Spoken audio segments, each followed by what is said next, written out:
nuevamente, buenos días. Gracias por la invitación. Disfruto mucho venir porque tengo muchos amigos acá, muchos conocidos. Y hay veces que no hay muchos conocidos. El fin de pasado estuve en Neuquén, ahí compartiendo con la iglesia Cinco Saltos, la iglesia de los Hermanos Libres, pero a la mañana me llevaron a una iglesia que era todos de laosianos, asiáticos, y no conocía a nadie. Y era distinto todo. Pero nos unía una cosa, Cristo.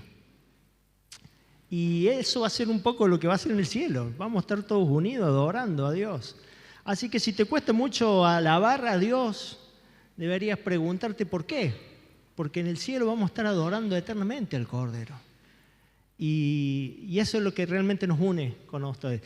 Mis saludos de mi familia, ya no me acompaña tanto. Anoche arrancamos temprano y terminamos a las 2 de la mañana y a la tarde hay que volver al ministerio que tenemos. Junto con mi familia estamos sirviendo al Señor en la iglesia de Ayacucho. Amo el tema que me toca desarrollar esta tarde y voy a tratar de ser breve, claro y conciso. Porque siempre me toca temas relacionados con el liderazgo y las misiones, pero esto es teología pura. Esto es teología pura. Romano es teología pura. Su única manera, su gracia. Su única manera, su gracia. No sé cuántos conocen este bendito juego. Vamos a tratar de ser didácticos. Soy ingeniero en software, o sea, menos didáctico tengo yo. ¿Cuántos conocen el famoso cubo? No sé si alguien ahí puede ver cuántas combinaciones tiene. Te lo voy a resumir redondeándolo. 43 trillones de formas de combinarlo está. Gracias, querido. Está quemada la junta, así que me viene de 10. 43 trillones de posibilidades y combinaciones hay. Pero hay un método, que incluso viene en el papelito cuando lo compras, que te explica el método que hay 7 pasos para resolverlo. Y esos 7 metodologías de los 7 pasos hace que lo puedas resolver en menos de 30 segundos. Y ahí es donde empieza la competencia, porque hay personas que lo resuelven en menos de 30 segundos. Es decir, que mientras yo estoy hablando hay alguien que lo armó y lo desarmó varias veces. ¡Wow! ¿Qué te quiero decir con esto? Que hay una sola forma de resolver las cosas. No, Marco, hay muchas. Sí, 43 trillones de combinaciones. Y le puede llevar a una persona intentar las combinaciones ni más ni menos que 1.4 billones de años. Hay una sola forma. Es imposible. Yo no sé si alguna vez te pusiste a resolverlo. Pero hay una sola forma, una metodología. Una sola forma de resolver la salvación. Una sola forma. Romanos capítulo 3, te pido que vayas abriendo ahí tu Biblia. Pablo viene hablando sobre la necesidad de la justicia universal, la justicia de Dios. Y capítulo 3 empieza entrando con: no hay ninguno justo, no hay ni uno solo, no hay quien entienda, no hay quien busque a Dios, todos se han desviado. Y Pablo plantea un escenario muy sombrío que termina diciendo: acá no hay nadie que se salve. No hay uno, todos se desviaron. Pero Dios, un Dios de soluciones, empieza a marcar lo que sigue, la hermosura de este capítulo 3. Esta segunda parte es como Pablo, un conversatorio que él va planteándose y respondiéndose. Uno dice: está loco Pablo, porque habla, pero nos está educando y nos está mostrando, y es la introducción para entrar a lo que es el Evangelio. Tiene que hacer toda esta introducción Pablo para llegar ahora al versículo 19. Vamos a leer versículo 19. Porque la relación de la justicia de Dios. Versículo 19. Vamos a ver si va esto. Pero sabemos que todo lo que dice la ley dice, lo dice a los que están bajo la ley para que toda boca se cierre y todo el mundo quede bajo el juicio de Dios, ya que las obras de la ley ningún ser humano puede ser justificado delante de él. Porque por medio de la ley ya es el conocimiento del pecado. Pero ahora, aparte de la ley, se ha manifestado la justicia de Dios, testificada por la ley y por los profetas. La justicia de Dios por medio de la fe en Jesucristo, para que todo el que cree en Él, porque no hay diferencia, por cuanto todos pecaron y están destituidos de la gloria de Dios, siendo justificados gratuitamente por su gracia, mediante la redención que es en Cristo Jesús, a quien Dios puso como propiciación por medio de la fe en su sangre, para manifestar su justicia a causa de haber pasado por alto en su paciencia los pecados pasados, con la mira de manifestar en este tiempo su justicia, a fin de que Él sea justo y el que justifica al que es de la fe de Jesús. Padre, gracias por tu palabra, porque nos enseña, nos muestra, nos educa, nos exhorta. Señor, en esta mañana rogamos que tu Espíritu Santo abra nuestras mentes y nos hables. En el nombre de Jesús. Amén. Amén. ¿Saben? El tema, la revelación de la justicia de Dios. No hay versículo más denso en teología que esto que me han tocado a mí. Decime si no encontraste algunas palabras raras. Algunas palabras que no te suenan, que no son muy comunes, pero que sí están quizás en el lenguaje evangélico. Todos se han desviado, dice Pablo. Pablo tiene que marcar los versículos anteriores, que no hay ningún justo, que no hay nadie para presentar el Evangelio. Porque el primer requisito para acceder al Evangelio, a la gracia de Dios, es reconocer que no lo merezco. Reconocer que no soy justo y que necesito de la justicia de Dios. Yo no sé, ¿alguna vez te tocó ir a presentarte, bueno, los que están casados ya, o de novios?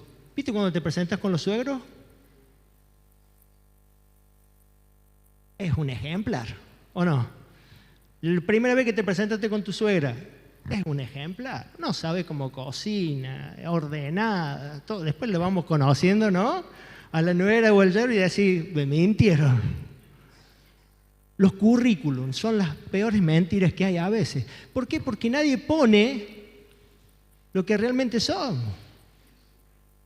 Cuando no tengo trabajo uso el celular. Nadie lo pone eso en el currículum. Cuando puedo, pido carpeta. Nadie lo pone eso en el currículum. A veces me levanto de mal humor.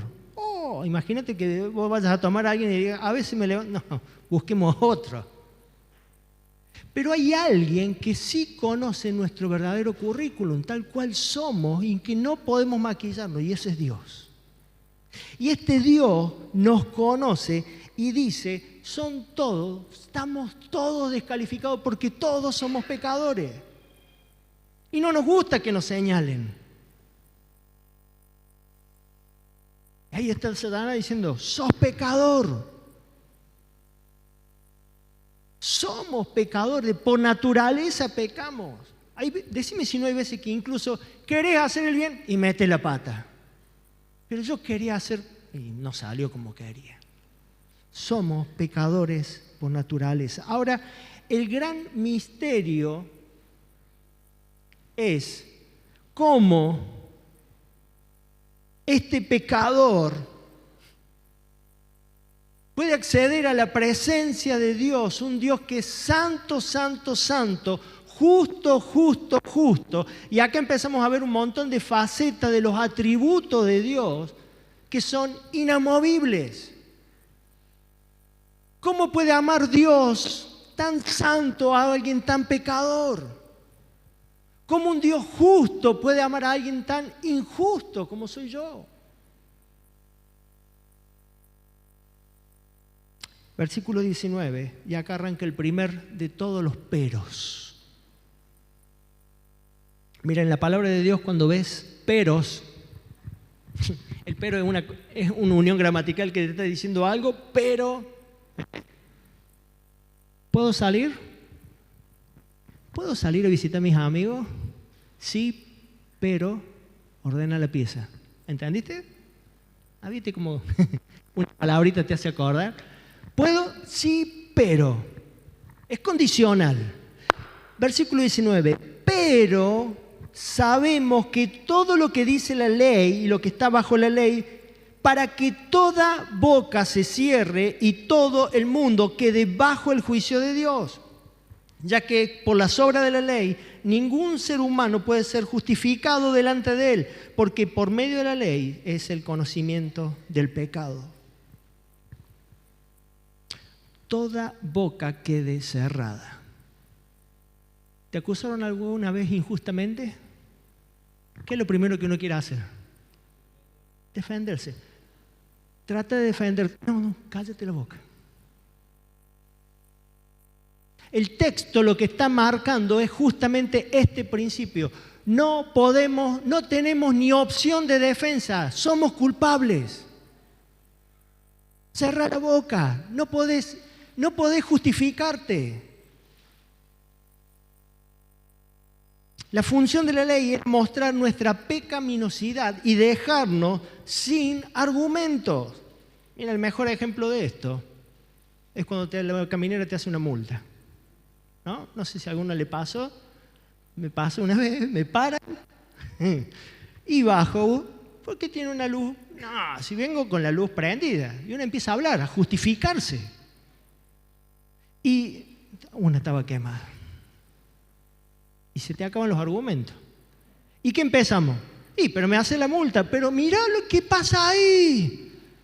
Pero ustedes deberían estar, ¿o no? Buscamos justificarnos. Y acá Pablo está diciendo, ustedes son pecadores, somos pecadores. No hay forma de justificarnos, de defendernos. No hay forma. Nene rompe, papá paga. No hay forma. Pero fíjate, esta es la gran pregunta que vamos a tratar de resolver. ¿Cómo puede un Dios justo aceptar a injusto manteniendo intacta su justicia? Porque si Dios no fuese si fuese un poquito injusto, dejaría de ser justo. Si Dios hiciera, bueno, a Marcos le vamos a permitir esto, no sería justo. Si un Dios santo permitiera algo que no fuera santo, dejaría de Dios de ser santo. Dios no cambia, nosotros sí. ¿Cómo puede un Dios justo aceptar injustos manteniendo intacta su justicia? Y ahí vamos entrando al versículo 21. Versículo 21. El segundo pero que tenemos en el texto. Pero ahora, aparte de la ley, se ha manifestado la justicia de Dios, testificada por la ley y los profetas. Y acá Pablo empieza a presentar el Evangelio, la buena nueva de salvación, ese regalo inmerecido, ese diamante en bruto. Empieza a presentarlo, pero la única forma de tomar ese regalo es reconociendo que no lo mereces, callándote la boca, dejando de buscar justificaciones, porque solo es Cristo quien nos va a justificar. Lutero decía que esta es la misma carta del corazón de Dios, el libro de los Romanos. Y en estos 6 versículos, lo que desenvuelve es el misterio de cómo puede un justo Dios aceptar injusto manteniendo intacta su justicia.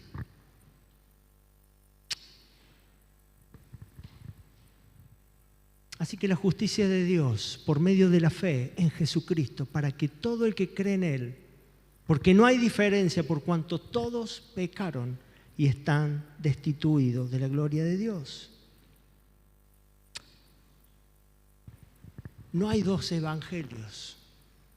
El Antiguo Testamento es la muestra de lo que se revela luego en el Nuevo.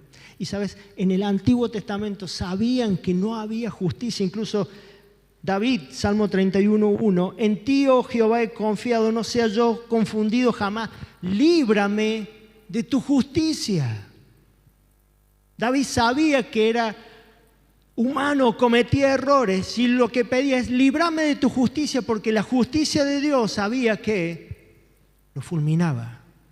No había nada que pudiera él hacer. Ahora, versículo 22, la justicia de Dios por medio de la fe en Jesucristo para aquel que cree en Él, porque no hay diferencia. Y acá Pablo haciendo analogía de Habacuc 4, y es imposible que se me venga a la memoria un Lutero ahí pegando, el justo por fe vivirá. En medio de una falsa doctrina de que había que comprar las indulgencias, había que pagar. Nene, rompe, vení, no paga tu papá, paga vos, nene. Pagaban los pecados con dinero. El justo, por la fe en Jesucristo, vivirá. Ahora, esta fe tiene un objeto y es Jesucristo. El objeto de mi fe es Jesucristo, no es mi fe. No sé cómo es tu fe, pero la mía fluctúa todos los días. Marco, pero la palabra dice que mi fe mueve montaña. No, mi fe en Jesús mueve montaña. Lo que Marcos pida, se le dará. No, lo que pida en mi nombre, serás dado. Viste que hay veces que queremos modificar la Biblia como que soy yo y poner mi humanidad al centro, pero no se trata de vos, se trata de Jesús. Todo lo que pidieres al Padre en mi nombre será dado. Wow. Gracias a Dios, que no es por mi fe, sino que mi fe puesta en Cristo, el único que puede darnos salvación.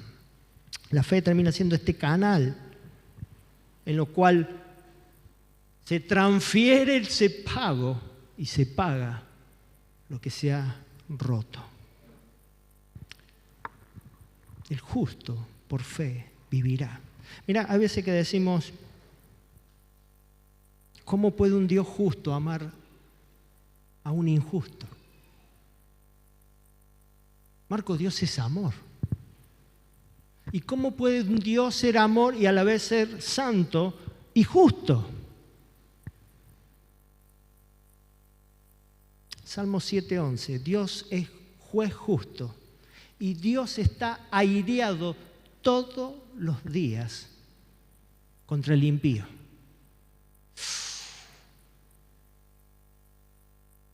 No, me gusta más Dios es amor.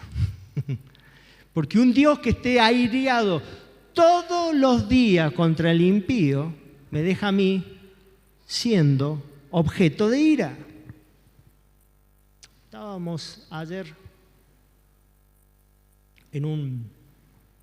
a la mañana en un congreso de varones y en la mesa que me toca justamente un hermano tiró una frase que a mí es como una mecha, ¿no? Me dice, estábamos hablando de ideología de género y de repente, sí, porque Dios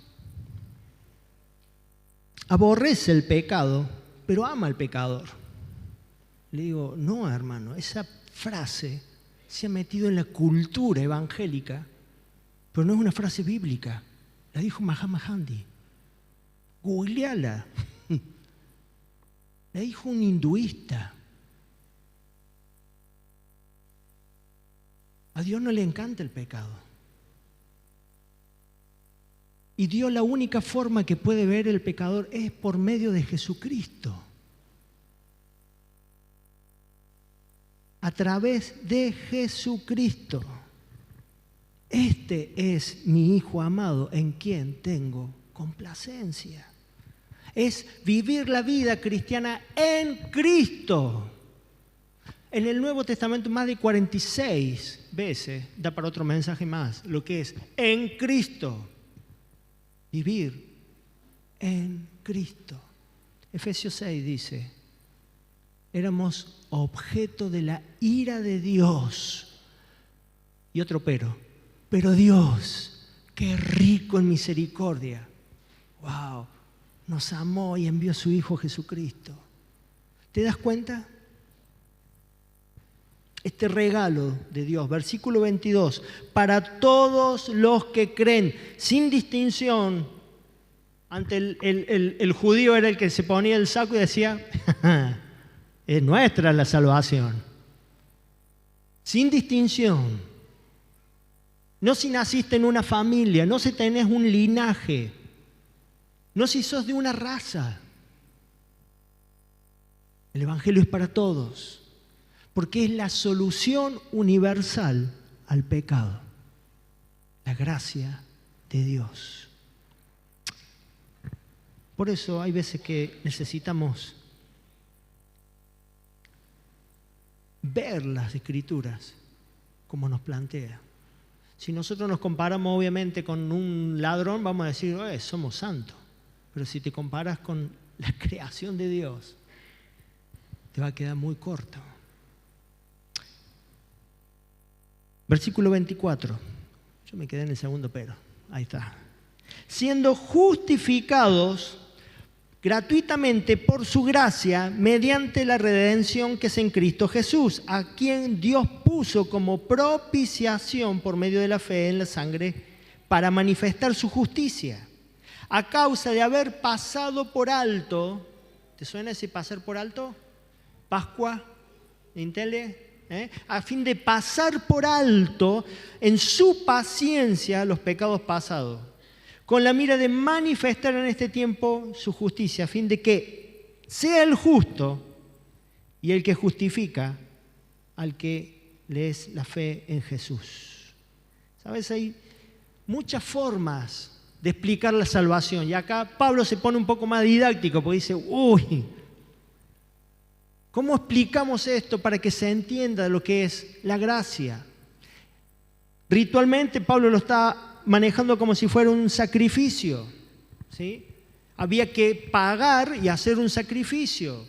Los judíos tenían un montón de reglas y normas en las leyes que especificaban para cada pecado qué sacrificio se pagaba. Nene rompe, había que pagar. Es más, había sacrificios por congregación, por nación, por clanes de familia.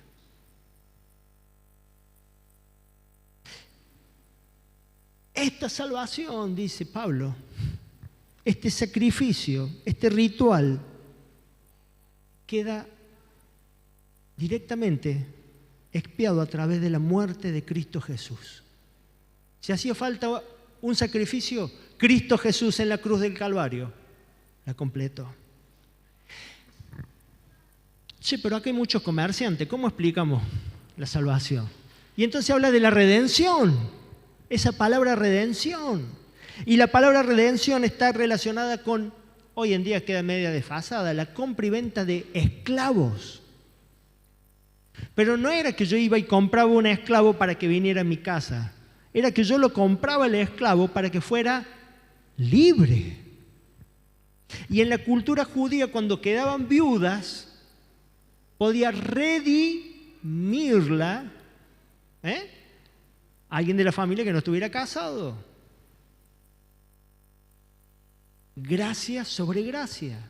¿Querés una hermosa historia de esto? Agarré el libro de Ruth Y vas a encontrar ahí vos gracia porque está redimiendo.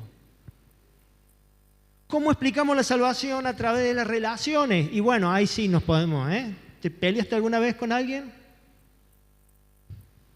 Hay algunas peleas que son insalvables. Mi abuelo se fue a la tumba sin perdonar a sus hermanos. Y yo le decía, ¿por qué no hablas con el tío? Lo que me hizo no se lo voy a perdonar nunca.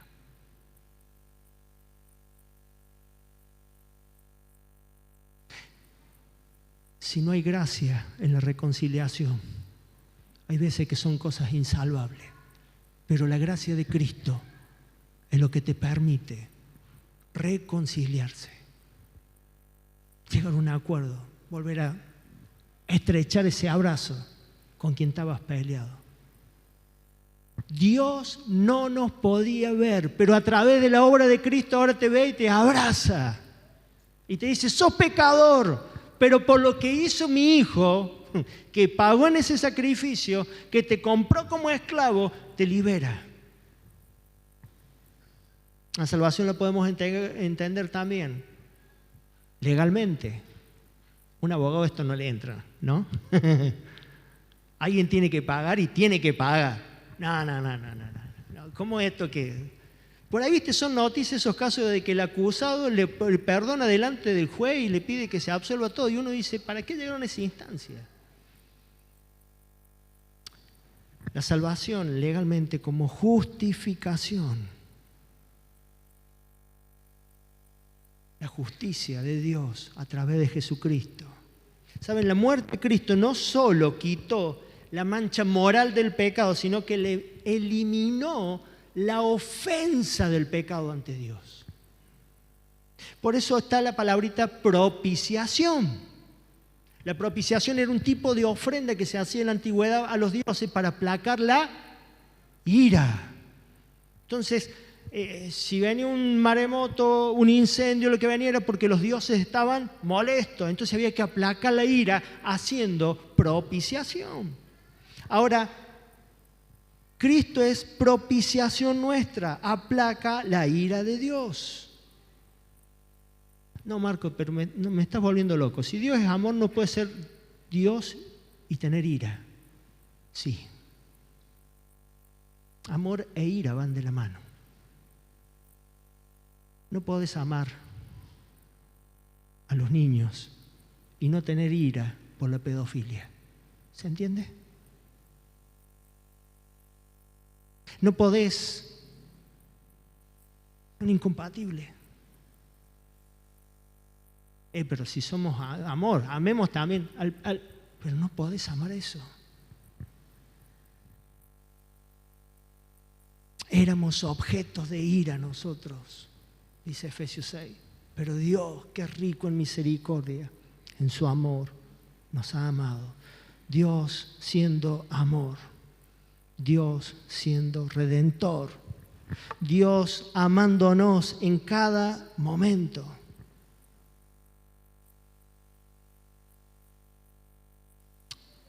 La justificación de que alguien tenía que pagar. Parece redundante. Si es gracia, es gratuita. Que sea gratuita no significa que no costó. Fue carísimo la entrega de Jesús en la cruz por nosotros. Esta es la actitud que tenemos que tener de venir delante de Dios con las manos vacías y decir, callado la boca, necesito de tu perdón, de tu amor. La gracia es la característica de Dios, la buena disposición de darnos contrariamente lo que merecemos. Gracias por haberme dado vida eterna cuando no lo merecíamos. La gracia de Dios. Y acá es donde entra el Evangelio. La cruz es el lugar donde se encuentra el juicio y el juez. El juicio y el juez se encuentran en una cruz, pagando los pecados por mí. Este es Jesús. ¿Quieres saber qué justo es Dios? Mira la cruz. Para que Él sea justo y su justicia, tuvo que enviar a su Hijo. No diluir su justicia. ¿Se entiende? Para Dios seguir siendo justo, tuvo que enviar a su Hijo, no diluir su justicia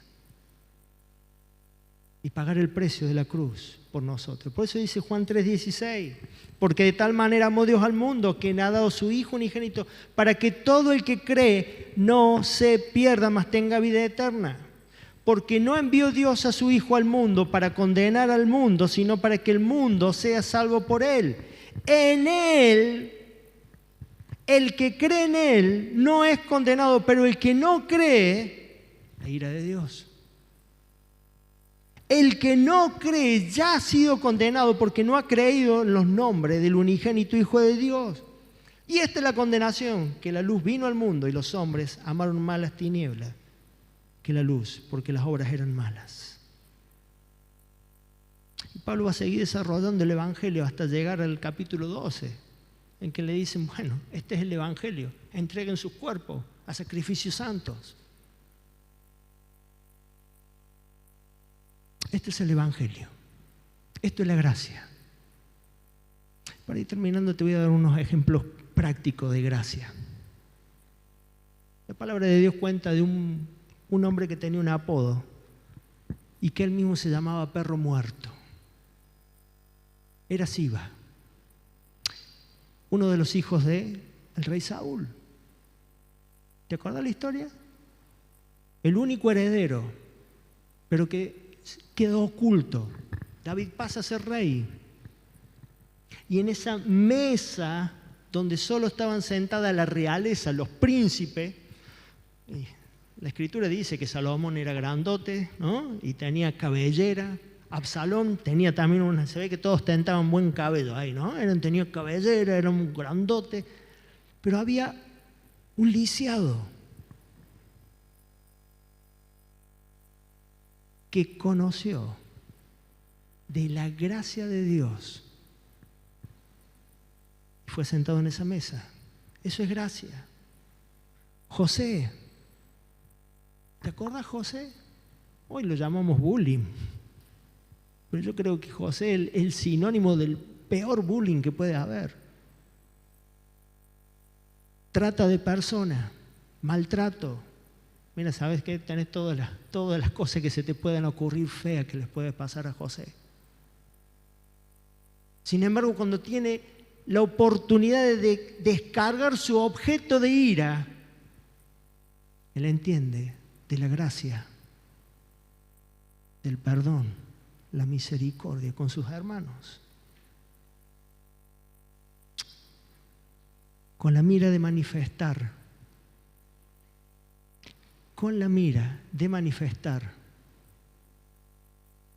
en este tiempo su justicia, a fin de que sea justo y el que justifica al que es la fe en Jesús.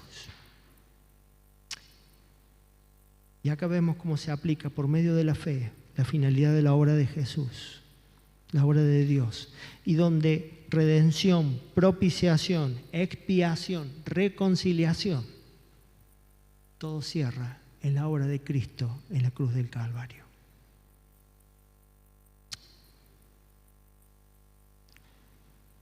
¿Qué hacemos con la gracia? Y acá es donde quiero hablarte a vos. ¿Reconociste tus pecados? ¿Te arrepentiste? ¿Abrazaste a Cristo? ¿Le dijiste, Jesús, te necesito? ¿O te seguís tratando de justificar? ¿O tratás de seguir echándole culpa a Dios y preguntándole cosas a Dios?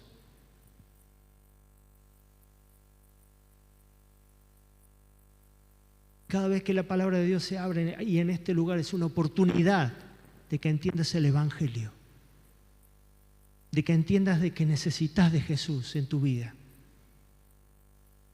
para pasar de muerte a vida eterna. Y Él lo hizo a través de Jesús, pagando lo que nosotros rompimos. Ahora, si ya has recibido de Jesús, es un tiempo para caminar en gracia, vivir como Él vivió, conjuntamente con Cristo crucificado. Y ese conjuntamente con Cristo crucificado es que cada día tengo que poner su gracia en acción. Y no quedármela, compartir con otros. ¿De qué? ¿De qué? De que Cristo murió por mí. Cristo pagó por mí lo que necesitaba. Quizás estás a nada de resolverlo. Un pasito. Lo que es imposible para el ser humano resolver. Hay una sola manera, su gracia. Una sola forma, la fe. Un solo mediador, Jesucristo. Que podamos abrazar esa gracia, esa misericordia, esto que le presentaba Pablo, y caminar de acuerdo de su gracia. Oramos. Padre,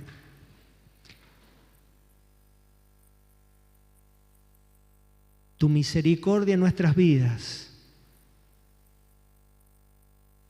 es grande.